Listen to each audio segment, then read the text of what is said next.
The body of the Samyang 85mm 1.4 RF is much lighter than that of the Canon RF 85mm 1.2L.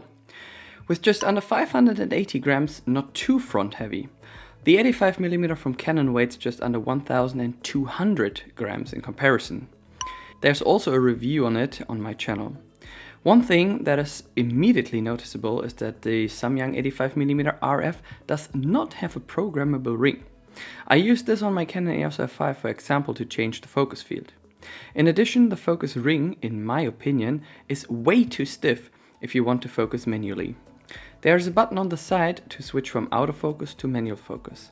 The lens hood and a pouch are part of this package. The Samyang is priced at just under 650 euros and it's called Rokinon 85mm 1.4 in some places. If you're short on cash, you can buy this lens in installments via the link in the video description. For more videos, be sure to subscribe to my channel and of course, check out my other video about the Samyang 14mm RF lens. Currently, there is no automatic correction in Adobe Lightroom, otherwise this story might be a thing of the past with just one click. We do see more color fringes on metallic surfaces. More magenta colors and some isolated ones are green. It's best to take a look at the video description. There you will find some example files also in RAW for download. Next we'll look at the dark edges. At f1.4 you'll have barely visible edges. If you want to focus on certain things, you can also use this dark edges for your advantage. Otherwise, you'll have to play with the correction in Adobe Lightroom, even though there's currently no automatic correction. The dark edges only disappear from about f2.8. Take a look at the video description below and download the sample files. Let's have a look at the lens flaring. Well, there's a lot, which looks great while taking portraits with the sun in the background, but see for yourself.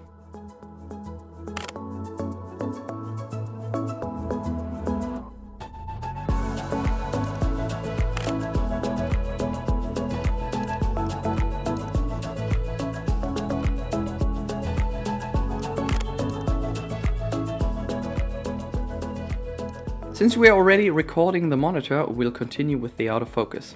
The lens was able to track faces very well with the Canon EOS R and the Canon EOS R5, in video mode as well as in photo mode. However, the tracking worked a bit more reliable in photo mode than in video mode. Those who focus manually while filming have no problem in any way, except with the stiff focus ring.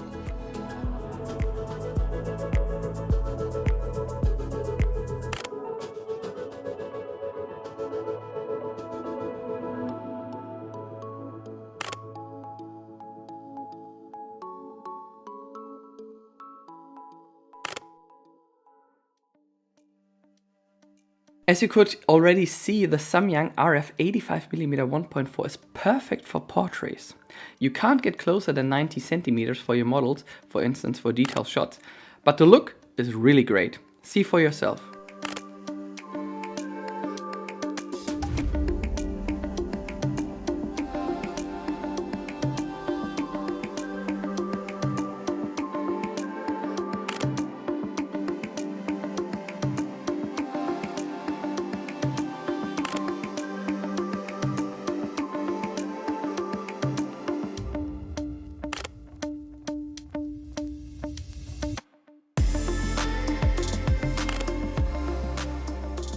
Next, let's take a look at the sharpness. Yes, if you understand the relationship between the aperture, ISO and shutter speed, you don't have to worry about sharpness with this lens.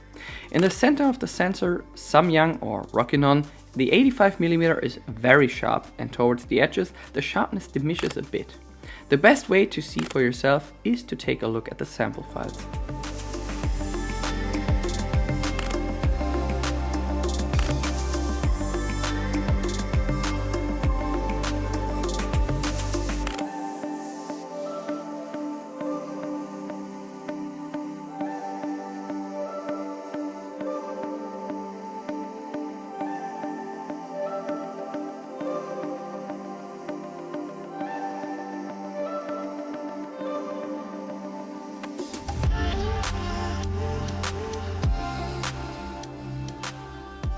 Finally, let's have a look at the bokeh.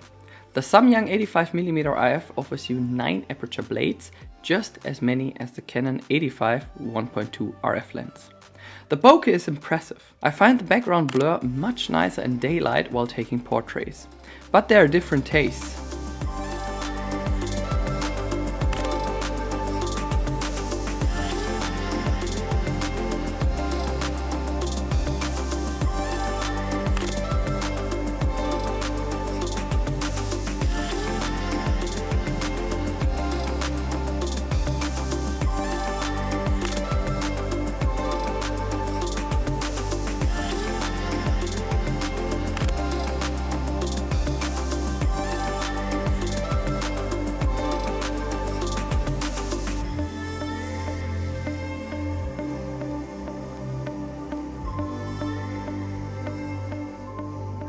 Let's summarize.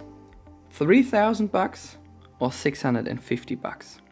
If you already have the 50mm 1.2 RF lens, I would save the money for the RF 85 1.2, unless money plays no role in your life. For 650 euros, you get a great bokeh, sharp photos, and of course, an autofocus with face tracking. What you don't get is a programmable RF ring and a soft focus ring. Maybe it was just this lens, or maybe it is a standard. If you have this lens, feel free to write your feedback about it. Don't forget to follow me on Instagram and Telegram. If you want to support my channel, you can buy this lens or the memory card via the link in the video description. All the best from Frankfurt and see you very soon. Tschüss!